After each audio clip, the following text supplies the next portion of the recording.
और इसके एम्स क्या क्या हैं। तो सबसे पहले हम इसका अर्थ जानने का प्रयास करते हैं कि वैदिक कालीन शिक्षा है क्या। तो वैदिक कालीन शिक्षा का हम पहले जानेंगे शाब्दिक अर्थ। क्या जानेंगे? शाब्दिक अर्थ। तो जो वैदिक जो शब्द बना हुआ है वो किससे बना हुआ है? वेद से। किससे बना हुआ है? वेद से। वेद किसका वर्ड है? जो वेद है वो संस्कृत के विद धातु से बना है। किससे बना है? विद धातु।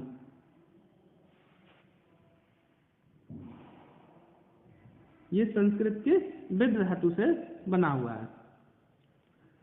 अब विद धातु का अर्थ क्या निकलता है? विद धातु का अर्थ जो होता है वो है जानना। तो हम कह सकते हैं वेद का अर्थ या वेद वह ज्ञान है जिसके जानने के पश्चात कुछ जानने को ना रह जाए। कह सकते हैं इस प्रकार हम कह सकते हैं कि जिसके जानने के पश्चात और कुछ जानने को ना रह जाए। क्लियर? तो ये क्या हो गया हमारा वैदिक कालीन शिक्षा का शाब्दिक अर्थ। यानी कि ये इसका जो शाब्दिक अर्थ है वेद से बना है, वेद विद धातु से बना है, संस्कृत का वर्ड है, और इसका अर्थ होता है जानना। तो इस प्रकार हम कह सकते हैं वेदों को जानने के बाद वो कुछ हो जाता है, वो क्या है? सब इस प्रकार कह सकते हैं कि जिसके जानने के पश्चात कुछ जानने को ना रह जाए। क्लियर? तो ये हो गया हमारा शाब्दिक अर्थ। अब हम इसको सही तरीके से जानने का प्रयास करते हैं। जैसे मैं कहूँ तो वैदिक कालीन शिक्षा को हम दो अर्थों में ले सकते हैं। वैदिक कालीन शिक्षा को हम किस में ले सकते हैं? दो भागों में ले सकते हैं। एक हो जाता है हमारा इसका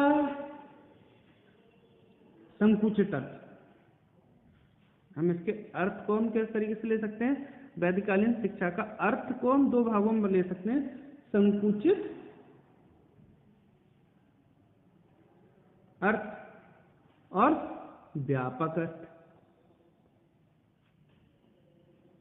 संकुचित अर्थ हमारा हो सकता है नैरो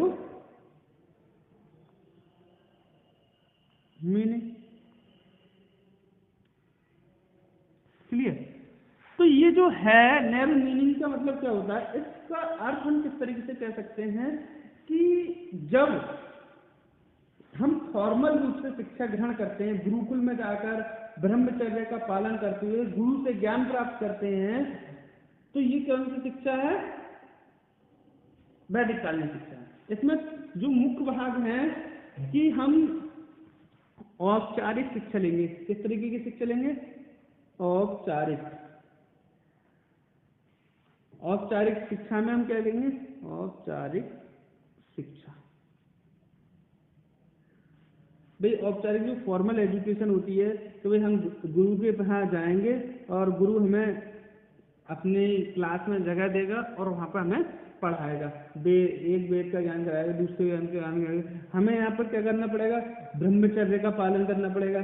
क्या करना पड़ेगा? ब्रह्मचर्य का पालन। गुरु की आज्ञा माननी होगी। आज्ञा।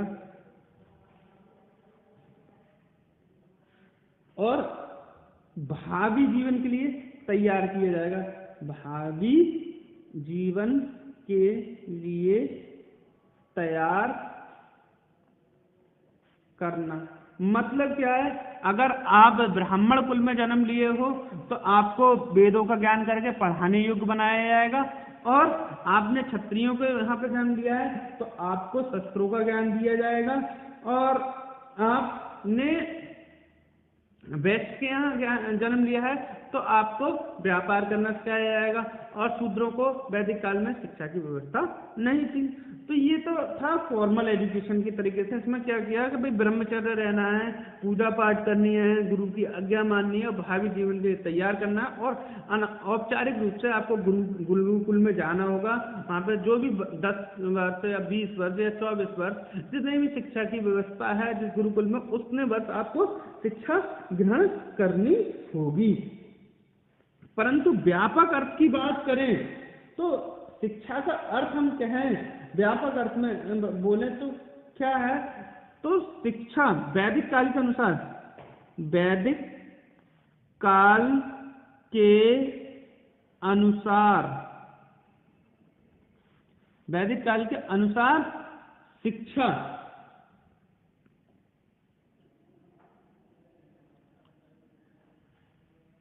जीवन पर्यंत, जीवन पर्यंत चलने वाली प्रणाली है या व्यवस्था है, जिसमें मनुष्य क्या सीखता है, जिसमें वह सभ्यता को उन्नत करता है,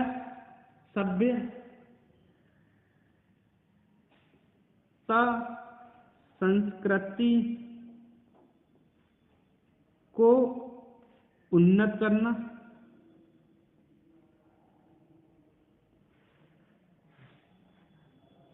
और कहें भाई गीता में इसके लिए कहें एक हिसाब से कहा जाए पथ प्रदर्शन, गुरु उसमें क्या करता है, शिक्षा जो होती है पथ प्रदर्शन करती है, क्या करनी है, पथ प्रदर्शन। और जो व्यापक शिक्षा का अर्थ है वो गीता में एक ही लाइन में कहा गया है, पथ प्रदर्शन सा विद्या या मुक्ति,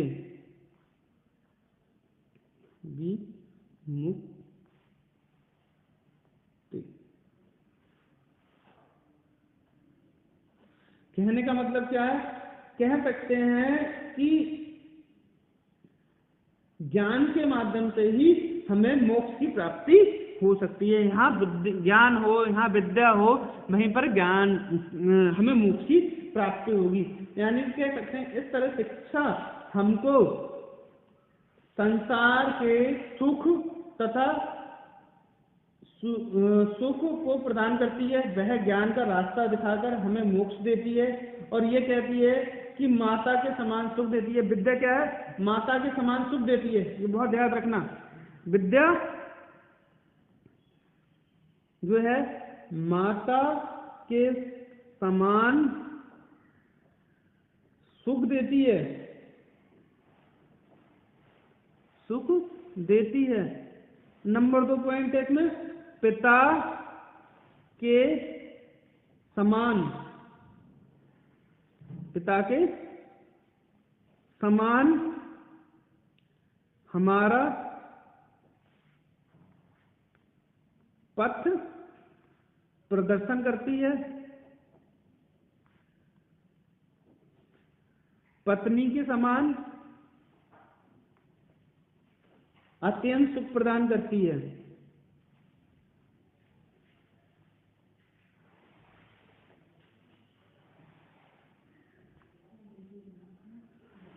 तो जो शिक्षा का मुख्य अर्थ है सा विद्या या विमुक्ति, तो इसमें बताया गया है कि ऐसा हम और डिफाइन करें, व्यापक रूप में डिफाइन करें तो जो शिक्षा है माता के समान सुख देती है, और पिता के समान हमारा पथ प्रदर्शन करती है, और लास्ट में पत्नी के समान हमें अत्यंत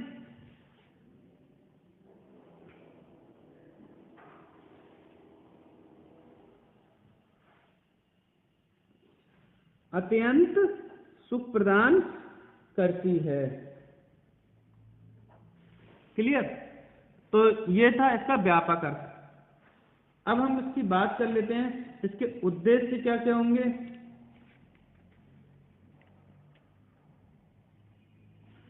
तो इसको हम 1 by 1 यहाँ कवर कर लेते हैं।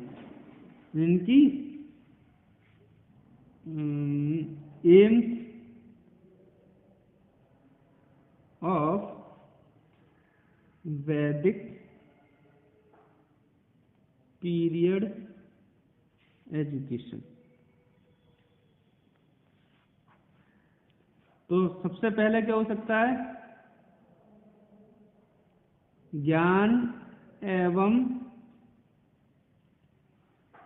अनुभव पर बल।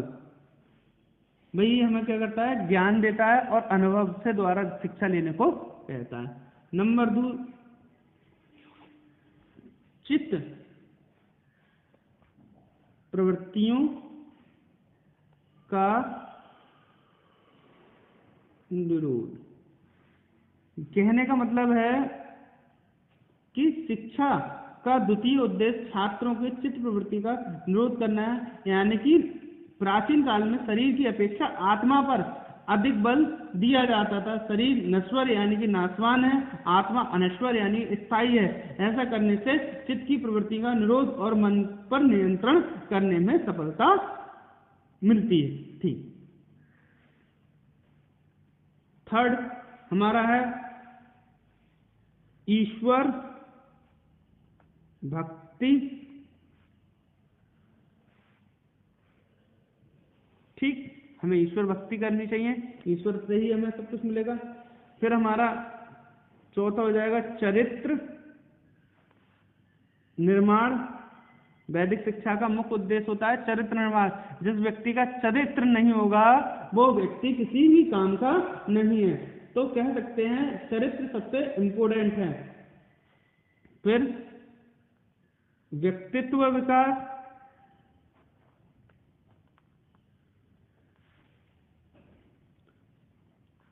संस्कृति का संरक्षण, यानी कि संस्कृति जो हमारी है उसका संरक्षण करना व उसका प्रसार करना। सामाजिक कुशलता,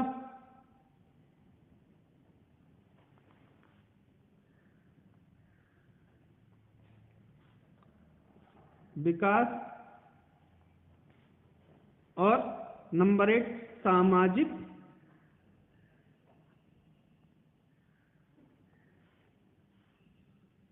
कर्तव्य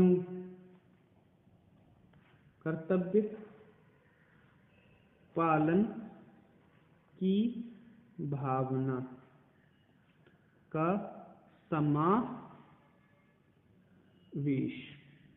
तो ये हमारे एम्स हो गए। Clear? Thank you very much.